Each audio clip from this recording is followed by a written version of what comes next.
사랑합니다. 축복합니다. 아직도 계속되는 무더위로 지치는 계절입니다. 가끔 들려오는 태풍의 소식에 큰 피해를 입지는 않을까 걱정도 되고, 무엇보다도 우리를 지치고 힘들게 하는 것, 코로나19 바이러스에 대한 소식입니다. 다시 바이러스가 재확산되면서 2학기를 개학했지만 온라인으로 수업을 해야 하는 실정입니다. 힘들죠? 여러분을 응원합니다. 여러분의 꿈을 기대합니다.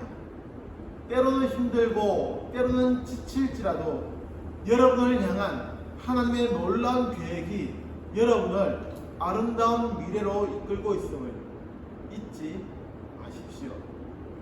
옆에 앉은 친구하고 인사해야 하는데 함께 모여서 예배를 드릴 수 없으니 참 아쉽습니다. 대신 목사님이 이 영상을 통해 여러분에게 인사하겠습니다. 새 학기가 시작된 만큼 이런 인사를 꼭 하고 싶습니다. 여러분, 학교는 잘 다니고 있나요? 뭐 필요한 것은 없나요? 마지막으로 우리 당창교회 친구들 모두를 사랑하며 축복합니다. 구약 성경을 책별로 공부하는 10번째 시간, 오늘 우리에게 주신 하나님의 말씀을 모두 함께 읽겠습니다. 소중한 하나님의 말씀 모두 한 목소리로 같이 읽겠습니다. 준비되셨죠? 시작. 에스더가 모르드게에게 화답하여 이르되, 당신은 가서 수산에 있는 유다인을 다 모으고 나를 위하여 금식하되 밤낮 3일을 먹지도 말고 마시지도 마소서. 나도 나의 시녀와 더불어 이렇게 금식한 후에 규례를 어기고 왕에게 나아가리니 죽으면 죽으리이다 하니라. 모르드게가 가서 에스더가 명령한 대로 다 행하니라. 에스더 4장 15절에서 17절 말씀. 아멘. 지난주까지 해서 구약의 예언서를 살펴보았고, 오늘 우리가 살펴볼 말씀은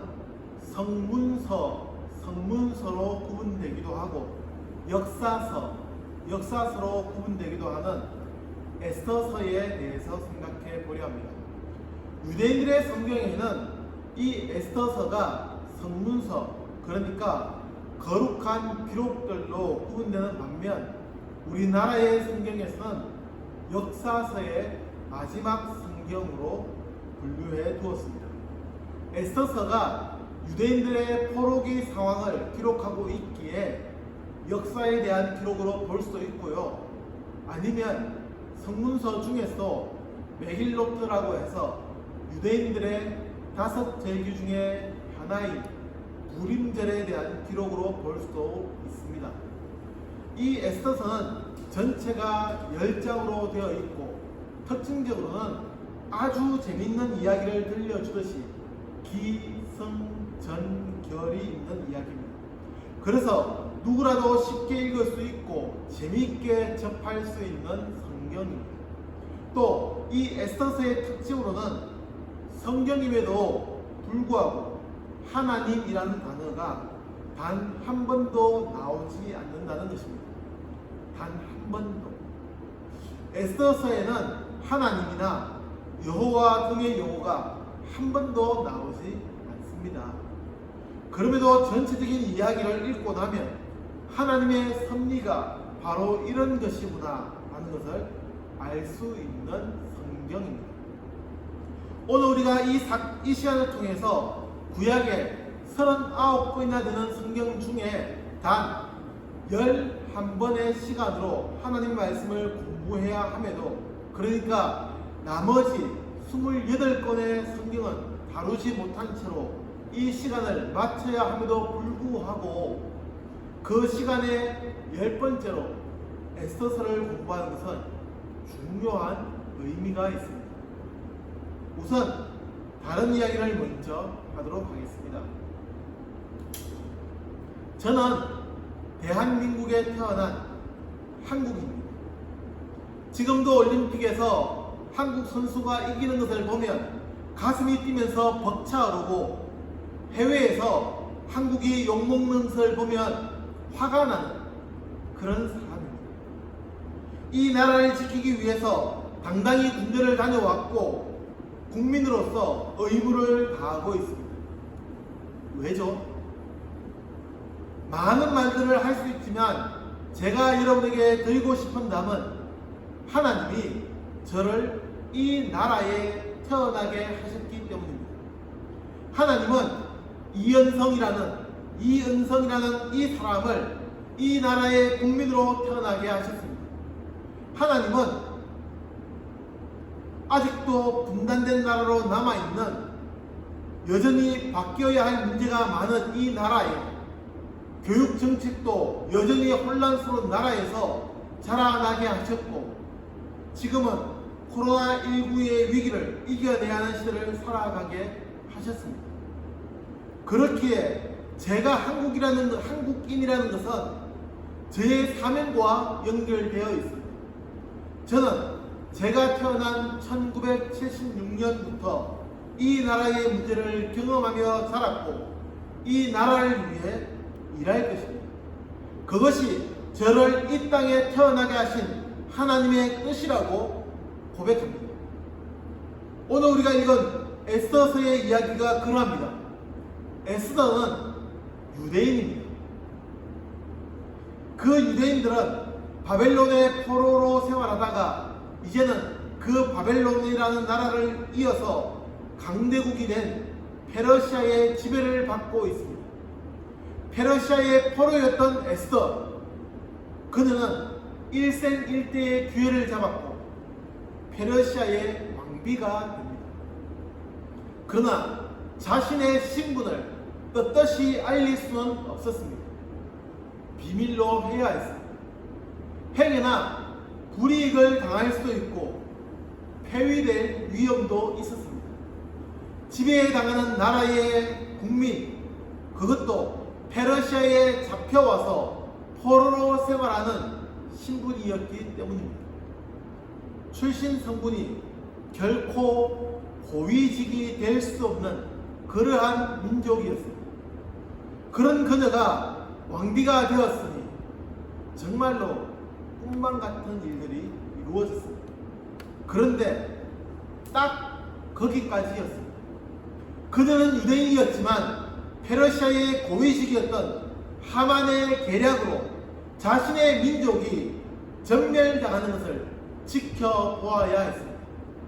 자신이 할 수 있는 일은 아무것도 없었습니다. 자신의 민족도 밝히지 못하는 마당에 그 어떤 일을 할 수 있겠습니까? 그리고 당시에는 한 민족을 이렇게 부당하게 대우하거나 처리하는 것이 빈번했었습니다. 그러니 살기 위해서는 입 닫고 그냥 그렇게 살아야 했습니다. 그런데 부모가 없이 자라했던 에스더를 길러준 모르드게 삼촌이 자신을 내버려 두지 않는 것입니다. 에스더가 왕비의 자리에 오른 것은 바로 지금의 이 위기를 해결하도록 하기 위함이라는 것입니다. 이런 상황, 여러분이라면 어떻게 하겠습니까? 자신만 조용히 하면 평생을 왕비로 지낼 수 있습니다. 남부를 것이 없는 삶을 잘 살 수 있습니다. 그러나 자칫 이 일에 잘못 개입하게 되면 자신의 민족을 구할 수 없을 뿐더러 자신의 지위도 보장받을 수 없습니다. 당시 페르시아의 법이 왕이 부르지 않으면 왕을 만날 수 없었기 때문입니다. 그러니 에스더가 왕을 찾아가는 것은 목숨을 걸어야 하는 선택이었습니다. 그래서 우리가 함께 읽은 성경에서는 죽으면 죽으리다 라고 결단하는 겁니다. 에스더는 모르드게의 이야기를 듣고 하나님께 기도합니다. 3일 동안이나 금식하며 이 위기를 잘 해결하게 해달라고 자신을 사용하셔서 이 문제가 해결되기를 기도한 것입니다. 그러면서 했던 고백이 우리가 읽은 본문의 말씀입니다. 더 자세한 이야기를 하려고 하면 에스더서 전체 이야기를 설명해야 하기에 더 이상 하지 않겠습니다. 자세한 이야기는 에스더서를 직접 읽어보면 좋을 듯합니다. 아무튼 에스더는 자신의 민족을 살리기 위해 목숨을 건 결단을 합니다. 그리고 우리는 이런 에스더서의 삶을 보면서 믿는 자의 삶이 어떠해야 하는지를 기억해야 합니다. 그녀는 자신의 안락한 삶을 영위하지 않았습니다. 그것을 목적으로 하지 않았습니다. 포로의 신분에서 그토록 힘들게 생활하다가 이제 왕비가 되어 꽤 괜찮은 삶을 살 수 있게 되었는데 그녀는 그 왕비의 자리에 연연하지 않았습니다. 자신의 민족을 위해 무엇을 하는 것이 하나님의 뜻인지를 생각했습니다.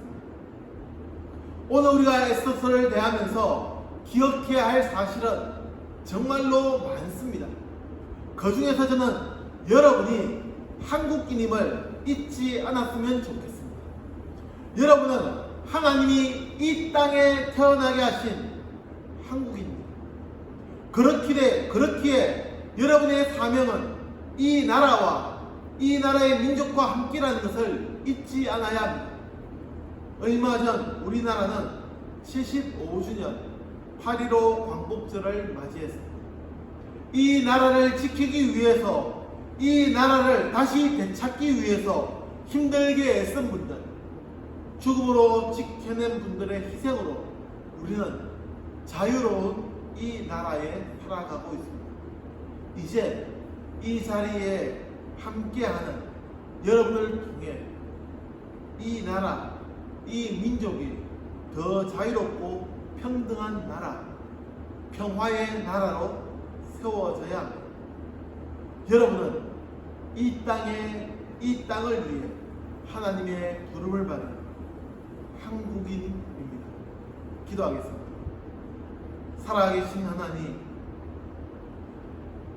왕비가 된 에스더를 통해서 유대인들을 구원하여 주셨던 것처럼 우리 당창교회 친구들을 통해서 이 나라가 새로워지게 하시고 하나님의 뜻을 이루가는 민족으로 세워지게 하옵소서. 지금은 여전히 많은 일들로 지쳐있고 또 힘들기도 하지만 하나님께서 계획하신 그 일들을 잘 감당하면서 하나님의 뜻을 이루가는 우리 당창교회 친구들이 되게 하여 주옵소서. 에스더와 같이 하나님의 뜻을 이루는 주님의 일구들이 되게 하여 주옵소서. 예수님의 이름으로 기도합니다. 아멘.